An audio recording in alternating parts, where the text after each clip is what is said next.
अस्सलामुअलैकुम साथियों, कैसे हैं आप सभी। उम्मीद है कि आप सभी खैरियत से होंगे। देखिए, अभी एक बहुत ही इम्पॉर्टेंट न्यूज़ आ चुकी है कि government of India ministry of railway से कि रेलवे रिक्वायरमेंट बोर्ड्स अभी आई है ग्रुप डी की। देखिए 8/24 ये भी डिटेल सर्टिफाइड आगे आ चुका है नोटिफिकेशन। तो आज बात करेंगे रेलवे लेवल 1 की CPC पे मैट्रिक्स, ठीक है। इसमें जो बात करेंगे, अगर डेट ऑफ इंडक्टिंग नोटिस का जो आ चुका है वो 28 तारीख को ही आ गया था, और इसका जो स्टार्टिंग डेट है एप्लीकेशन जो पब्लिकेशन होगा ये 22 जनवरी को स्टार्ट हुआ था, और 23/1 मतलब जो 23 तारीख का जो आज हो गया आपका 21 मतलब परसों से इनका फॉर्म और रजिस्ट्रेशन ऑनलाइन रजिस्ट्रेशन स्टार्ट हो जाएगा, और क्लोजिंग डेट जो है वो आपको 22 फरवरी से है, ठीक है। और बात करें अगर डेट ऑफ फी पेमेंट की तो 22 फरवरी 2025 तक इसका लास्ट डेट रखा गया है।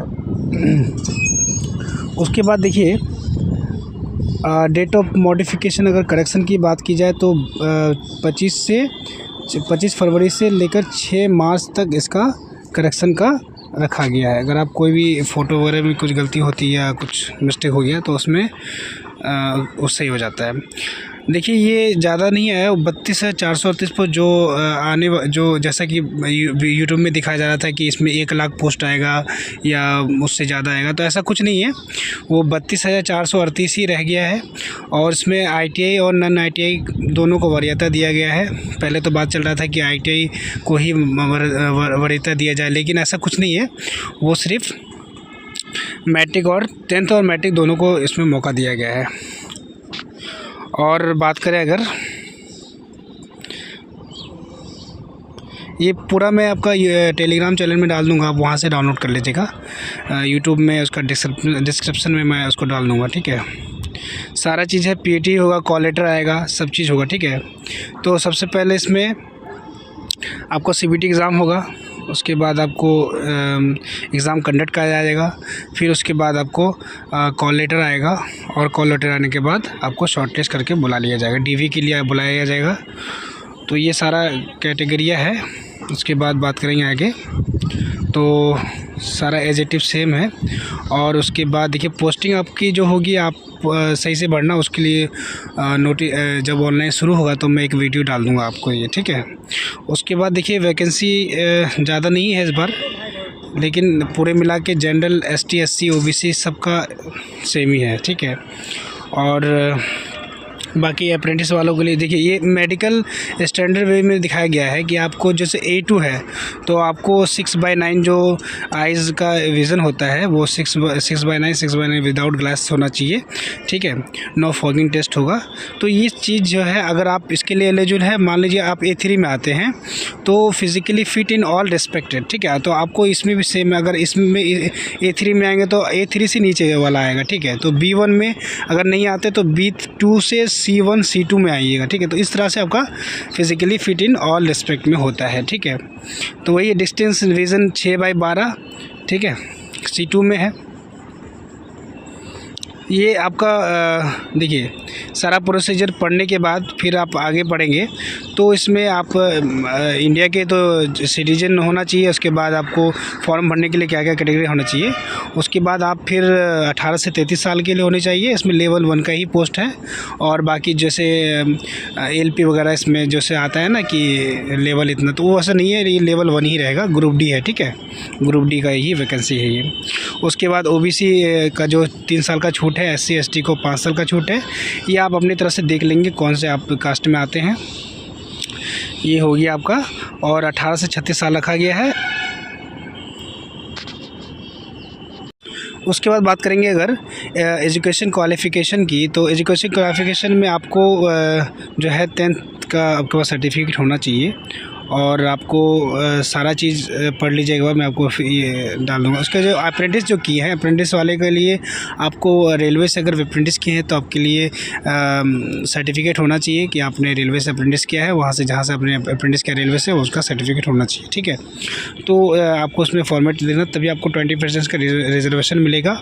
उसके बाद आप फिर इसमें 500 रुपये चार्ज रखा गया। एग्ज़ाम आप दे देंगे जब इसका CBT का एग्ज़ाम, तो आपको फिर 400 रुपये रिफंडेड कर दिया जाएगा, ठीक है।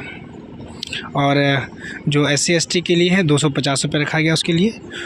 उसके बाद ये आप UPI से भी पेमेंट कर सकते हैं, ठीक है। जब इसका भरा जाएगा तो आपको मैं करा दूँगा, ठीक है। सारा चीज़ ऑनलाइन आपको मैं बता दूँगा।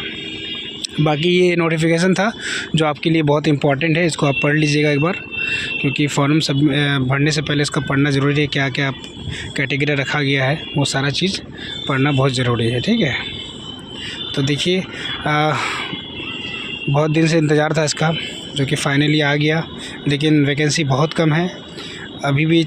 फॉर्म 30 जब भरा जाएगा ना फॉर्म, तो मेरे ख्याल से बढ़ना चाहिए। सबकी मांग तो यही है कि वैकेंसी भरे, क्योंकि आज के बेरोज़गारी के दिनों में अगर इतना सही वैकेंसी आए तो फिर, क्योंकि इसमें जो है मैट्रिक लेवल किया, तो मैट्रिक लेवल में भाई उसमें BTech वगैरह BA सब आते हैं, तो उन लोग को देखते हुए, ITI वालों को देखते हुए उसमें कम से कम 1 लाख की तो वैकेंसी होनी चाहिए। उसके बाद ही ये थोड़ा सा बढ़िया होगा, ठीक है। और आगे बात करेंगे तो सब चीज़ वही दिया है। रेलवे एक्ट अप्रेंटिस का जो आपका सर्टिफिकेट है CCA का, वो होना चाहिए आपके पास, जो पासिंग ईयर ट्रेंड हो और NCVT से ही मतलब जो कोर्स किए हुए हों, तो ये चीज़ उनके लिए है, ठीक है। फॉर्म भरने के पहले आप ये आप दे दें। फिर NOC जो है, अगर कहीं आप काम कर रहे हैं, सर्विंग में कोई सरकारी कर्मचारी हैं अगर, तो आपके पास NOC सर्टिफिकेट होना चाहिए उसका, ठीक है। नो ऑब्जेक्शन सर्टिफिकेट होना चाहिए आपको, ठीक है। ये सारा चीज़ है। ऑनलाइन CBT होगा, CBT एग्ज़ाम होगा, उसके बाद PT होगा आपका, फिर उसके बाद DV डॉक्यूमेंट वेरिफिकेशन होगा, उसके बाद मेडिकल आपका, जैसे मैं बताया 6/6, 6/9 ऐसे करके होना चाहिए। ये देखिए आपको जैसे ड्यूरेशन ऑफ 90 मिनट्स का आपका एग्ज़ाम होगा। आपका इसमें जनरल साइंस पूछा जाएगा 25 नंबर का, मैथ पूछा जाएगा आपका 25 नंबर का, रीजनिंग पूछा जाएगा आपका 30 नंबर का, और करंट अफेयर आपको 20 नंबर का पूछा जाएगा। टोटल आपका marks, total number of question आपका 100 रहेगा, और इसका 90 मिनट आपका दिया रहेगा, ठीक है। तो ये कुछ चीज़ें हैं। उसके बाद क्वेश्चन टाइप एंड सिलेबस आप पढ़ लीजिएगा इसको। मैथ में क्या क्या पढ़ना है, नंबर सिस्टम, बोर्ड मास, डेसिमल, फ्रैक्शन वगैरह, ये सारा चीज़ मैथ में आता है। और जनरल इंटेलिजेंस में क्या क्या पढ़ना है, एनालिसिस, जैसे कि रीजनिंग है तो उसमें एनालिसिस, मतलब कुछ ऐसा चैप्टर है जो कि मैथ और रीजनिंग दोनों कॉमन है, सेम है, ठीक है। जनरल साइंस में आपको क्या पढ़ना है वो आप पढ़ लीजिएगा। उसके बाद करंट अफेयर जो आपको अभी जो चल रहा है करंट में आपको पढ़ना है, स्पोर्ट्स, कल्चर, ये सारा चीज़ पढ़ना है, ठीक है। उसके बाद आप तो सब ये वाला फिर ने PT के बारे में बता दिया कि इसमें आपको क्या क्या करना है, ठीक है। उसके बाद इसमें कैसे कैसे आपको नॉर्मलाइजेशन होगा मार्क्स का, हाउ टू अप्लाई, तो मैं कराऊंगा आपको। और बाकी कुछ है नहीं इसमें, मैं आपको बता दिया। हाँ, ये आपका किस में कहाँ भरा जाएगा वो आप देख लीजिएगा, ठीक है। ये सारा चीज़, ये वाला भी देख लीजिएगा, ये सारा चीज़ पढ़ लीजिएगा आप। मैं इसको अपने टेलीग्राम लिंक में और आप चैनल पे मेरे नए हैं तो चैनल को सब्सक्राइब कर लीजिएगा, ठीक है। बेल आइकन को भी आपको दबा देना है, ताकि और भी जो वीडियो है आपको पहुंचता रहे। और ये सारा चीज़ आप पढ़ लेंगे। पढ़ने के बाद देखिए, ये इम्पॉर्टेंट लाइन है जो कि आपको कहाँ कहाँ आपको क्या क्या दिया है, ठीक है। तो इसको आप अच्छे से पढ़ लेंगे।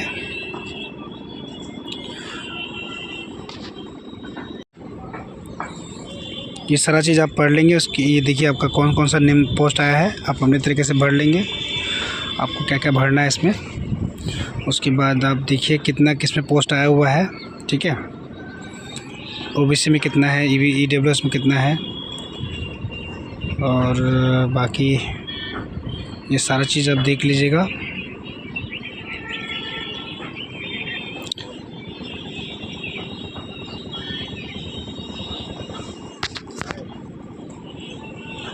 ठीक है दोस्तों, बाकी कुछ है नहीं इसमें। गुवाहाटी में कितना क्या है वो देखिए, ये गोरखपुर का है, ये चेन्नई का है, ये न्यू दिल्ली का है, ये बिलासपुर का है, ये भुवनेश्वर, ये जबलपुर का है, हुबली। देखिए ये पोस्ट वाइज है। आपको मुंबई में टोटल है आपको